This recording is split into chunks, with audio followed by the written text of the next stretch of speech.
Here for a quick little tutorial on how to get your turntable level and calibrating your tone arm. So first things first, you need a level of some sort. This one is actually a line level, which you can see by these little hooks here. You would attach it to a line and you can tell whether or not that line is nice and level. But for our purposes this works just fine. You can lay it on the turntable and it will tell you whether or not it's level. This thing I got at Walmart was only $1, so you don't need to spend. No, it was actually $1. It was $1.49. Okay, it was $1.49, so you know, not really breaking the bank. It's nice and cheap, so if you lose it, not a big deal. It's only $1. You can buy some more fancier ones on eBay or Amazon. They kind of look like the 45 adapter, except instead of sitting around it, they sit on top and the bubble shows up in the middle. It's not really necessary. If you want to be perfect, sure, fine, whatever, but those are definitely more expensive. But these work just fine. You know, $1.50, don't need to spend a whole bunch of money for a line level. And as far as like where to place it, you can take your vinyl off. Obviously I just have the Serato on here, and I just put it on the label because it's the label, it's not really a big deal. But you can put it on the outside and check the outsides if you want. You can take your vinyl off to do that. So actually how you want to level it is you're going to check your X coordinate and your Y coordinate, or I guess this would be Z depending on left-handed or right-handed, whatever. But you want to make sure that obviously the bubble is in the middle. I'm sorry about the lighting here. It's either really dark, so I had to turn the light on my camera, but this one's pretty good. It's not perfect, but it's good enough. So how you actually adjust, most turntables have feet that actually screw and unscrew to adjust the height, and you can do that pretty easily on most of them. Some don't. On those, your best bet is to use some either really thin pieces of wood or paper. The thing you need to be careful about is if you do go the paper route, I would check your level every once in a while, just because after weight's been put on it for a while, it can kind of compress over time. So it's better to use something a little more permanent in that sense, or stable.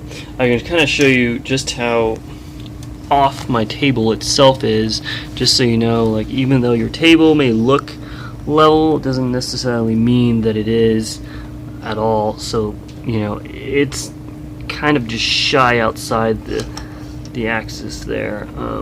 It's kind of the same deal on the other, so just be aware of that. It's a little better up here, kind of still sort of the same thing. This one's kind of nice in the middle. On this coordinate I probably need to adjust it a little bit, but it's fine for now. I could probably just raise this side up a little bit.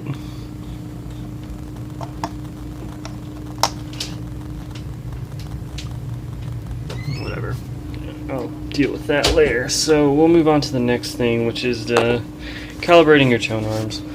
So you want to make sure you do this before you calibrate your tone arm. The reason being is if you alter the I guess height, whatever, of the turntable, it's going to alter the amount of I guess force being put on the needle, which will end up being inaccurate if you end up doing it in the reverse order. So you want to level your turntable, then calibrate your tone arm. So let me try and set this in a decent spot so you can see. Sorry, I'm just trying to find a good spot for this. It's probably good right there. I'll just move this out of the way because this is removable. Alright, so first thing you want to do is some cartridges, I like to leave my little, I guess it's the protective nipple, I'm not really sure what they're called, but obviously they're to protect the needle. You want to take that off because it's going to, if you leave it on, it's going to kind of mess up your calibration. So you just want it as is, however you actually play your records. So first thing you want to do is back out this counterweight all the way out. Well, not completely all the way, but far enough where the torn arm is kind of in this upright position.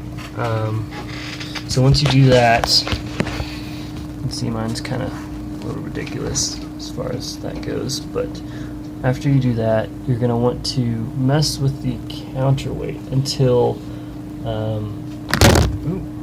sorry about that.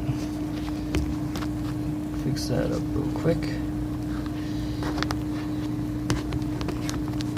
Okay. So you're going to want to mess with the counterweight and bring it back until the needle almost stays parallel with the rest of the turntable. Or sorry, the tone arm stays parallel with the turntable. So as you can see, this is a little too far. If I let it go, it'll actually go too far down and hit the side of the platter. We don't want that. So it takes a little bit of fine tuning, just barely easing it out at this point. That's pretty solid there. So you can see I'm actually pretty level. This angle is not very good to see it.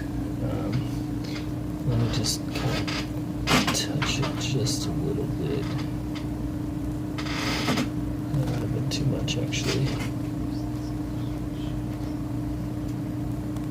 Don't want to bump the record there.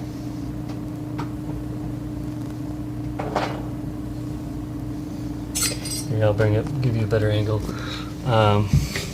So you can see the tone arm is pretty much perfectly level with the record. So that's what you want. So once you do that, you're gonna rotate this number marker. I'm not really sure what it's called. So you can rack your turntable, or your tone arm.